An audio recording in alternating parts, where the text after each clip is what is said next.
Shaitan. Yung dalawang Medyo Ang gusto ng Islam, ang gusto ng Propeta Muhammad, ang gusto ng Allah sa Quran, tayo ay dapat nagkakaisa kung ano yung pinag-iisa ng karamihan. Dahil kung bakit pa ito pinagkaisa ng maramihan, dahil ito ang tama. Dahil ayon sa sabi ng Propeta, ang kanyang mga tagasunod, hindi sila magkakaisa sa mali. So, makikita mo yung mga mali, maliliit lang sila. Ang karamihan, ito ay ang mga tao na alam nila na kanilang ginagawa ay ito ay naayon sa batas ng Islam. So ito yung sinasabi ng ijma. Maririnig nyo lagi yan saan? Naririnig yan lagi sa tafsir sa Quran. Ajma al-mufassirun, ibig sabihin, nagkaiba sila ng mga ibang pananaw, puro-puro sa sinasabing verso na ito, pero nagkaisa sila. Ang karamihan ay nagkaisa, nang ibig sabihin ng ayon na ito ay ganyan. Ajma, ijma. Ito yung mga sinasabi natin na mga kung paano nagkakaisa ang mga dalubhasa. Pero minsan, nagsabi din ng Propeta sallallahu alaihi wasallam na ikhtilafu ummati rahmah. Ganda nun, ikhtilafu ummati rahmah. Ang hindi pagkakaisa ng aking mga umma o pagkakaiba-iba, yun ang punto niya doon. Ang pagkaiba-iba ng mga puro-puro ng aking mga tagasunod, ito ay biyaya. kung naman, hindi mo magkapatid, magkasunod yung sa kaya. Oo, tama yan. Pero ang punto natin ay, may sinabi ng propeta, ulitin mo yung sinabi niya. Kanina lang sinabi ko. Ano sinabi niya? Mag-away-away. Oh, astagfirullah ilalmin. Aslahat Allah. Katakutan mo ang Diyos, brother, Abdul Aziz, hindi yun ang sinabi niya, huwag kayo mag-away-away. Siya ang nagsabi noon, mag-away-away, yung magkakapatid daw. Yung sinabi ko ay, nagkakaisa ng puro-puro. Nagkakasundo sa tayo tama. pa talaga ay nag-uusap o ano? Pagkakaiba ng opinion. Ha? Pagkakaiba ng opinion. Bibiyaya. Ang pagkakaiba ng mga Puro-puro. opinyon, puro-puro ng aking mga tagasunod, ng umma, ito ay biyaya. Ang biyaya. Oo. Isipin nyo nga ng mabuti. Ikaw Ginagawa. nga. Alam mo ito, sa totoo, hindi ko pa narinig ang boses ko. Sa buong buhay ko, so mula na ikaw ay nakita kita dito, sila nagsasalita, nagtatanong, tumatawa, ikaw. Taga saan ka sa atin bro? Pangasinan. Hindi ka pagdala pa. Wala. Malalim pang iniisip mo. Hindi naman. Alhamdulillah. So, bakit kaya sinabi ng propeta ng pagkaiba-iba ng puro-puro ng ating mga alima ito ay biyaya? Dahil Darating ako siya mamaya, hindi pa kita tinatawag. Huwag ka masyado mainit, Yusuf. Alam ko sa labas mainit ang panahon. Pero dito, alhamdulillah, meron tayong aircon. Swerte nyo, nag-aircon kayo. Dito, mainit. Tapos kayo, nandiyan pa dyan. umiinom-inom ka. Nasaan ang justice? Kayo lang ang gusto niya nalalamigan. Sila dito ayaw. Nasaan yung sinasabi na yung pagmamahal mo sa kapwa mo gusto yung Dawar. Hindi man lang kayo magsabi minsan, bro, nainitan ka na niyan, palit tayo. Bro, next week kayo naman dito. Wala. Gusto sila lang na dyan. Next Gusto week nila naman. lang, sarili lang nila, ang sasarapan, ganyan. Palit tayo, bro. Sige. Hindi ba? Parang ikaw sir, halimbawa yung isang brother natin ay may problema, nanghingi ng advice sa mga brother natin, doon nagkakaiba-iba yung mga paliwanag nila na makakatulong sa ating brother na may katalungan o problema sa kanya. Kayo po, kapatid, alam ko kayo po ang pinakabata sa amin dito sa lahat. Kaya alam ko na ang sagot na ito ay magbibigay dito sa atin lahat. Ano yun, bakit kaya nasabi ko na ang pagkakaiba-iba ng puro-puro ng ating mga tagasunod, ito ay biyaya sa kanila. Kaya lang yung ustad na yung awag yung mga kaya ng pinayaan ng akla at praktisya na maunawaan at Maunawaan. maunawaan ng yung mga Kaya niya may paliwanag ayon sa nakakapatid. Nakakapatid. O ikaw, Yusuf. Sabi na, ano, sa'yo. Para sa akin, ano, ito yung nagpapatunay lamang na binigyan tayo ng Allah subhanahu wa ta'ala ng tamang pag-iisip para gamitin sa tamang hatol. Kaya nagkakaiba-iba kasi may laya tayo na magbigay ng kanya-kanyang opinion. Tulad sis. Kasi may iba-iba tayong kaalaman na naaabot ng aming kaalaman. Hindi ko may kaalaman ka na hindi ko alam, na may alam ako na hindi ko alam, na hindi mo alam. Kaya kung ano yung maibibigay mo, iba rin maibibigay ko. Majority. Okay, Majority. May Yung majority ng puro na pag-uusapan. lahat tayo mga kapatid, nilikha ng Allah. Meron tayong mga sariling angking, talino, pag-iisip, kakayahan na ipinagkaloob ng Allah sa iyo na hindi pinagkaloob sa iba. At hindi tayo binyayaan ng halos pare-parehas. Hindi. Mismo ang Allah sinabi niya sa Quran, "Pagkadalika faddalnahum ba'dukum ala ba'd." At yun, dahilan kung bakit ang iba sa inyo ay pinagkalooban namin ng mas malaki kaysa sa iba. Mas nakakaiba sa iba. Dahil ito ay pagsubok. Ibig sabihin, alhamdulillah, tama ang ating mga kapatid, sagot nila na dahil tayo ay nagkakaiba-iba. Mga ulama, nagkakaiba-iba sila ng sinasabi doon. Eh, tayo pa dito, pag nagturo ako, iba yung pagkaintindi niya, iba yung pagkaintindi mo. Tapos pag nagtanong ako, doon mo malalaman na pag sumagot siya, minsan, hindi mo alam yung sagot niya, walang kaugnayan sa sinasabi mo. Di ba? Minsan nakala ko nagkukwento tayo tungkol sa Batha, yun pala, nandun na siya sa Pilipinas. So, bakit nagkakaroon ng ganun? Kasi nga, sa ating pwede sa pag-unawa. Dahil tayo, iba-iba tayo ng pagkakaunawa. So, alhamdulillah, ito ay biyaya ng Allah subhanahu wa ta'ala. Dahil isipin mo naman kung ano yung rule, kung ano yung Islam, kung ano yung mga salita. Kung lahat yan, ang lahat tayo, lahat ng tao, nagkakaisa na ganun ang ibig sabihin yan, at walang ibang puro-puro, parang walang sense. Diba? Paano, sasabihin mo, bro, kasi nagitaw daw yan pandesal. Halimbawa lang, kasi nagitaw ng pandesal. Kung lahat tayo nagkaroon ng totoong pandesal, yung parang walang sense. Dapat may magsasabi na, bro, kaya naging pandesal daw yan. Kasi, nilagyan niya ng arena. Tapos yung arena, kinuha doon na ganyan. So nagkakaroon din ng ganun pala. Hindi lahat ito isa. Ibig sabihin, merong mga ijtihad. Doon nagkakaroon tayo ng mga iba't ibang puro ijtihad dahil doon sa pag-unawa.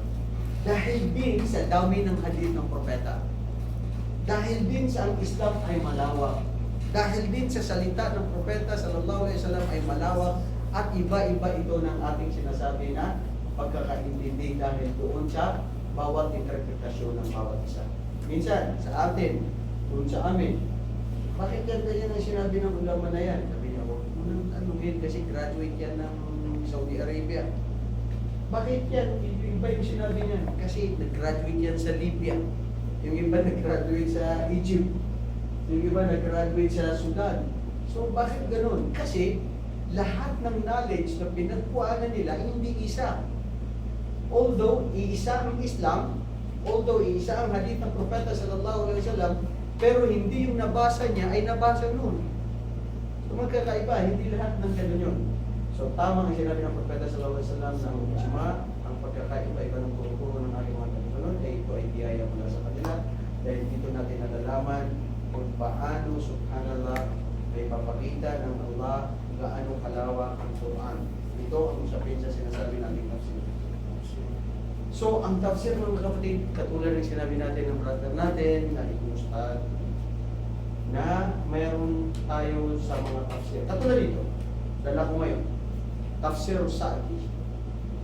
Ang Tafsir Sa'di, itong Tafsir Sa'di ay Taysir Al-Quran Al-Karim. Musamma Taysir Al-Quran Al-Karim fi Tafsir Kalam Al-Manan. Ito yung ginawang conclusion or summary sa pag-unawa ng Quran na ang gumawa dito ay si Sheikh Abdullah bin Abdurrahman bin Nasir As-Sa'di. Ito lang yun, yung sa kanya. Iba rin yung tafsir ni Ibn Kathir.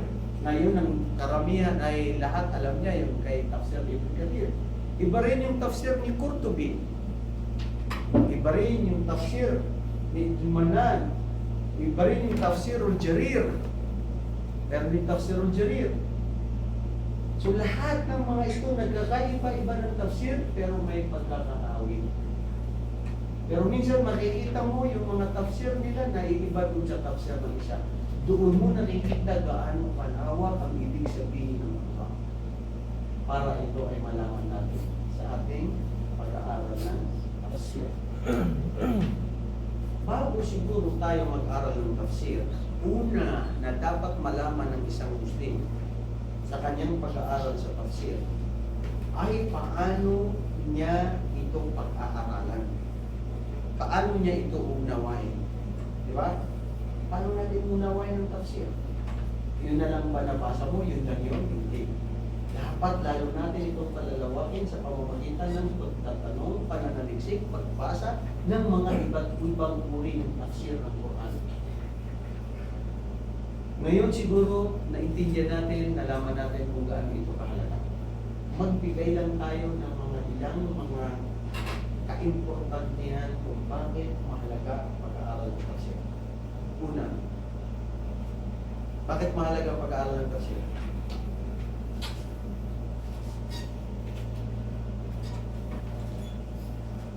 Importance of Learning tafsir. Studying. important study of tafsir. Meron importante, hindi dapat mahalaga talaga ito, di ba? Dapat pag-aralan natin. Ngayon siguro sa pagpapaliwanag natin, sa pagsabi natin, nagkaroon na kayo ng idea. Kanina pumunta tayo sa pinakabata sa atin, punta tayo ngayon sa pinakamatanda sa atin. Ito ako, sige, mamaya na yung kapatid mo. Magbigay ka nga ng ng ibang bakit mahalaga mag-aral ng tafsir? Sige nga, puro-puro, isip-isip ang ating gagamitin. Dahil High school ka ba? Third year, second year? Third year na, alam ko, third year. Nung ako, third year, ako, gulo-gulo ko sa klase namin. Madaldal ako nun. Para malaman ang sinasabi ng ano. Ayun. Dahil Ako. Diba? Diba? Pero kapag dagdag doon, Abdulaziz? Para maunawaan mabuti ang kahulugan. lubos na maunawaan. To understand the Quran. So, Bro, may mga tao, mga Muslim, hanggang ngayon hindi nila naiintindihan kung ano yung Quran. Hindi nila naiintindihan anong ibig sabihin ng sinasabi ng Allah sa Quran. Subhanallah. Gaano ito importante dapat natin malaman? Maintindihan. Kasi, pag hindi mo naintindihan ang sinasabi mo, binabasa mo, pinapaniwalaan mo, magulo ito, nagkakaroon ka ng mga sinasabi natin ng mga pagkukunta. At hindi panatag ang iyong loob. Diba? Minsan may tao manluloko, minsan may tao na abnormal. Ngayon, ang mga tao ayaw nila sa kanya. Ganito siya, ganyan-ganyan. Pero yung nakakaunawa sa kanya, malapit sa kanya, iniintindi niya, alam niya. Yung mga tao, kinamumuhingan siya, pero siya, nakakawag. Naintindihan niya eh. So pag naintindihan mo ang isang bagay, ito ay mamahalin mo. Ito ay poprotektahan mo. Ito ay magbibigay silbi ng kaligtasan sa buhay mo kung paano mo maintindihan ang Quran at tafsir. Dahil ito ay salita ng Allah subhanahu wa ta'ala. Kung lahat ng mga bagay gusto natin malaman, walang ibang pinaka-importante na dapat malaman ng tao sa tanan ng buhay niya maliban sa salita ng Allah. Ang Quran, mga kapatid, lahat ng kaalaman dito sa mundo, lahat na sa Quran. Yung science, yung engineering, yung physics, yung medicine, lahat ng yan nandito sa Quran. Shamil, hawak niya lahat. Subhanallah. May kaugnayan. Kaya ito, may mga libro na sinasabi, naglalabasan ngayon, The Miracles of Quran. The Science of the Quran. Science in the Quran. Mathematics in the Quran. Lahat, subhanallah. Doon mo palang maintindihan kung paano ito dapat malaman ng isang Muslim ng pag-aaral ng Quran. Pangalawa, anong kalaga ng pag-aaral ng tafsir? Sharia. Ah. To learn the Sharia po. Laws of, Ha? laws, Ano? laws, mga batas. Sharia. Sharia. To learn the Sharia. To understand the Quran, to understand the laws, Sharia, ng Allah. Sharia. Tama. May mga tao, alam lang nila yung Quran, pero paano mo ito siyang malalaman kung hindi mo malalaman ang sinasabi na ano ang batas. Napaka-importante ang kaalaman, mga kapatid, at pag-iintindi mo. Alam mo, minsan sinasabi nila, pag ikaw nagkulang ng intindi sa isang tao o sa anumang bagay, wala itong kabuluhan. Hindi ito magtatagumpay. Pag ang asawa mo hindi kayo nagkaintindihan, mag-aaway kayo niyan. Hindi kayo nagkaintindihan. Ang kaibigan mo, pag di kayo nagkaintindihan, mababad trip ka, bad trip din siya yun, maghiwalay din kayo, hindi na kayo mag-usap. Ang bossing mo, pag hindi ka niya naiintindihan at hindi mo rin siya naiintindihan, sasama ang loob mo sa kanya, hindi ka na rin magandang. Ang lahat, kailangan natin ng pag-intindi. Dahil kung hindi mo maiintindihan ang isang bagay, ito ay malabo sa iyo. Ganito ka-importante ang Quran, bakit mo malalaman kung paano mga batas ng Quran? Minsan may mga nagsasabi, marahas naman masyado ang batas ng Quran. Marahas daw ang batas ng Quran. Eh ngayon nga, binabatikos na yung dun sa Marawi yung nangyari dun ngayon sa... Nabalita mo na rin yun, di ba? Pinatay daw yung 4 na yun. Tapos dito ganyan, tapos pupunta yung mga human rights. Pinatay na ba? Di ba? Pinalaya na daw. So ibig sabihin, binabatikos sila, tayo mga Muslim binabatikos kasi hindi nila naiintindihan ang batas ng Islam. Ito ang gusto ng Allah. Hindi ito ang kagustuhan ng sarili natin. Hindi siguro maganda ang parusahan ng isang tao ayon doon sa kagustuhan mo o dahil ikaw ay gaganti ayon sa emosyon mo. Hindi. Ang dapat mong pairalin ay kung ano yung gusto ng batas ng Islam na paratang sa mga taong gumawa ng mga krimen. Dahil mayroon tayong batas niyan, ang Quran at ang Hadith. Kung yun siguro ang mangingibabaw, yun ang dapat, yun ang dapat. Pero minsan ang mga tao hindi nila naiintindihan. Kayo ba pumapayag kayo na ang pumatay doon sa sinasabi na ano ba yan, dyan sa magulang mo, kapatid mo, ay mabubuhay pa? Ha? Walang mismo yun, papakita mo, ikaw lang mismo. Kahit sa object lang, galit siya yung criminal. Kaya umaga sir, ayan ang topic namin doon sa kampo, sa Sobrang galit ko na. Patnam. Sa kampo niyo? Oo. Ano nangyari? Umaga, nagkaantusan ako. Ayan ang topic. Kaya ang nabalita nila na meron ano, kamu magdumal daw. Kaya sinabi ko na sa kanya, Pero nung dumaan mo, Sabi ang pinapatay sabi lang ko sa kayo, gilid. halimbawa, Pero sumama sa moto, huwag mangyari sa atin. Kung sa iyong pamilya nangyari.